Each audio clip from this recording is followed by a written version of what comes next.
आजच्या व्हिडिओचा विषय माझ्या मनाच्या खूप जवळचा विषय आहे आणि आजची जी स्टोरी आहे जी मी तुम्हाला सांगण्यासाठी हा व्हिडिओ बनवतो आहे ही काय अशी तशी स्टोरी नाही, खूपच महत्त्वाच्या व्यक्तीची स्टोरी आहे माझ्या लाईफमधल्या. आणि ही स्टोरी स्टार्ट होते एका छोट्या गावात, महाराष्ट्रातल्या एका छोट्या गावात कॉल्ड भडी. अँड हे जे गाव आहे हे लातूर डिस्ट्रिक्टमध्ये पडतं. And Latur as everyone might know की हा लातूर डिस्ट्रिक्ट पडतो मराठवाड्या ह्या रिजनमध्ये ऑफ महाराष्ट्र. आणि इथे एक मुलाचा जन्म होतो इन 1969. आणि तेव्हा त्यांचे कंडिशन्स तेवढे चांगले नव्हते, त्यांच्या पॅरेंट्सचे कंडिशन तेवढे चांगले नव्हते. And he had more 3 brothers आणि ते सगळ्यात मोठे होते. त्या माणसाची स्टोरी आज मला सांगण्यात खूप आनंद होईल की ते तिथे त्या गावातून शिकून नंतर लातूरला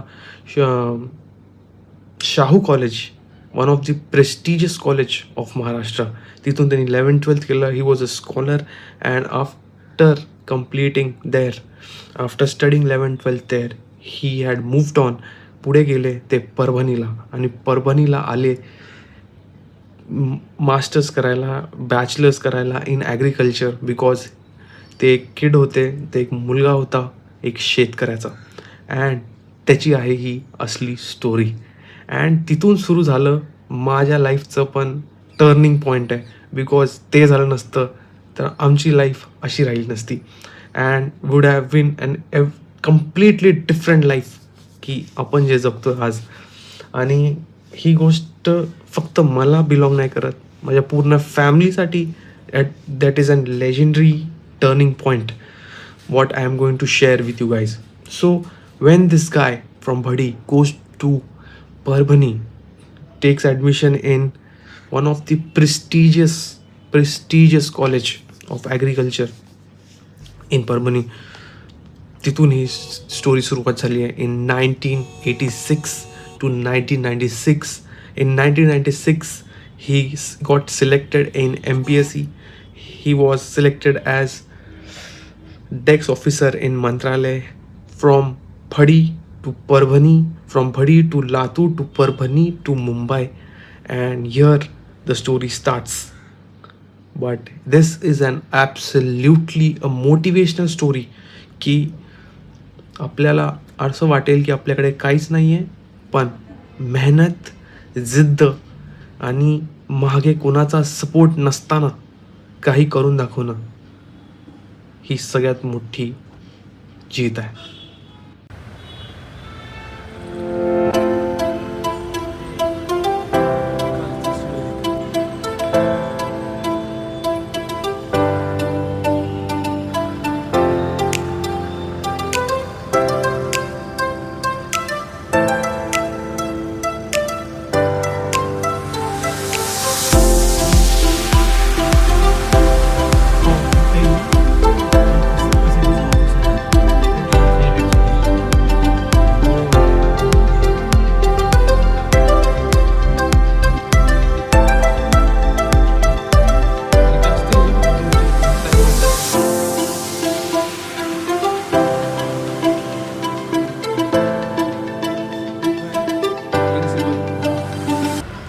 सी रूम आहे का? हां हां ते काय स्टोरी आहे का तुमच्याकडे सांगायला? हां काय स्टोरी आठवण? स्टोरी म्हणजे मेन अभ्यास आम्ही इथंच करायचा ना. हां म्हणजे जवळपास 15-16 तास अभ्यास करायचा इथे. हे सगळी पूर्ण 3 विंग आहे. हां एक असं हे आणि लायब्ररी पुढे आहे आता अजून. पण इथं अभ्यास करायचो का लायब्ररीत करायचं? हे इथंही करायचं लायब्ररीत असं मेसमध्ये आहे. पण आता हे तुम्ही ॲग्रीचा अभ्यास म्हणाला का MPSCचा अभ्यास? MPSCचा का ॲग्रिकल्चरचा.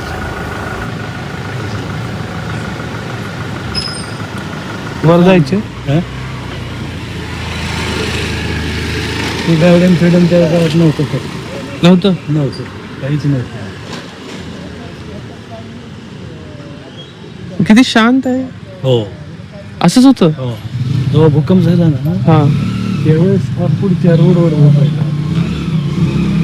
भूकंपाच्या काळात जे रोड आहे ना हा. गाड्याचं गेलं हा. त्याच्यावर मग क्रॅक पडले होते. रॅक नव्हते असंच रोड होतं, परंतु कडून तो ग्रास होतो, त्या ग्रासमधले साप सुद्धा अंगावर यायचे गावाचा असं झोप सगळं रोड पूर्ण ब्लॉक झोप सगळे हॉस्टेलमधले इकडे झोपायचे रस्त्यावर. रस्त्यावर. भूकंप रात्री अरे बापरे. हो हॉरिबल होतं. कोणता इयर, डेट विसरू तर शकत नाही डेट. 30 सप्टेंबर 1993 93. 93. इथूनच क्लिअर केला तुम्ही का? इथूनच पण ते पहिलं मंत्रालयच लागलं होतं. मंत्रालय पहिलं मंत्रालय, नंतर अकाउंट ऑफिसर. हा.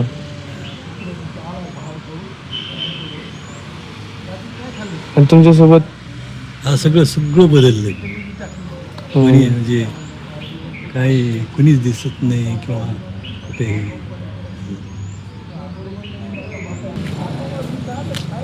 दुपारचं जेवण झालं हा. की ह्या इथल्या कठड्यावर आम्ही गप्पा मारीत बसले असे. तिथं मध्ये जे थांबले तिथं का? बसायला होत.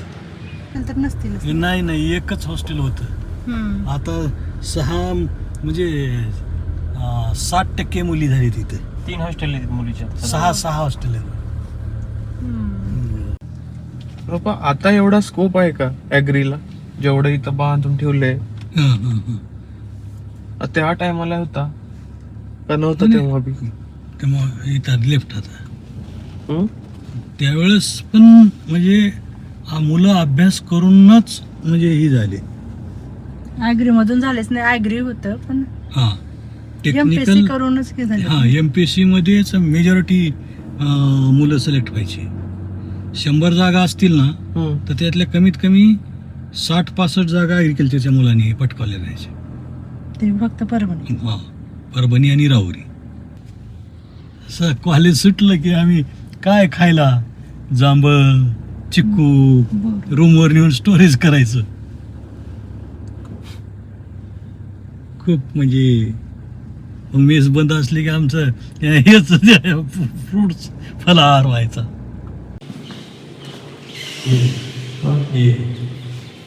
ठीक आहे. प्रिन्सिपल. हा होय. नंतर ही YS नेरकर जे आहेत का ते माझे गाईड होते अच्छा. MSc ला. हम्म. जे रिसर्च चालायचं ना माझं हा. त्यावेळेस ते गाईड होते. ते जेनेटिक्सचं केलं ते? जेनेटिक्स.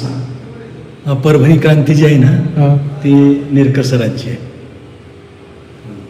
हे YS नेरकर.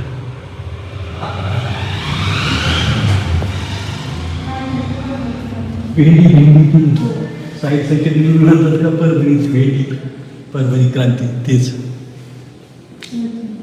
मध्ये सुरू झाले का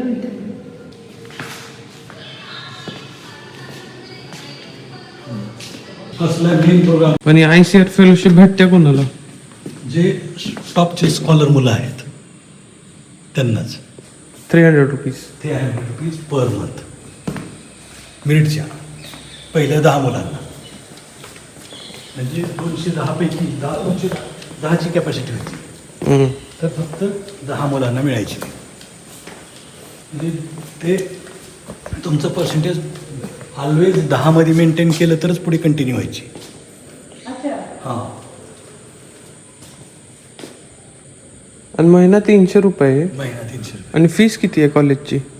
कॉलेजची फी एक त्यावेळेस 65 रुपये. म्हणजे त्यात हॉस्टेल सहित 65. 65. आणि 300 रुपये तुला देते नाही तुम्हाला? हां. ते करून बी उरतंय. मेसला त्यावेळेस मेस वेगळं का? मेस वेगळं. कॉलेजचं किती मेस? 110 रुपये होते. मेस एवढी महाग आणि कॉलेज एवढं स्वस्त? म्हणजे स्कॉलरशिप सगळे शेतकऱ्याचीच मुलं होते. येत येतात सगळं. महिन्याला 110? 110. ती बी वाढलेली होती आमच्याकडे. त्याच्या अगोदर 100च होतं. 10 रुपये वाढले होते आमच्या. तेव्हा 10 रुपयानं बी लय फरक पडत असेल ना? हां 1986ला. हो.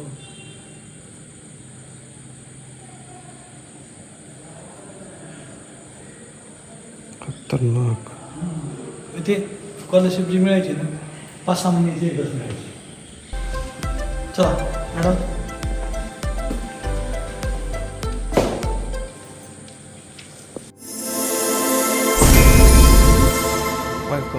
Welcome boys and girls. Today we are here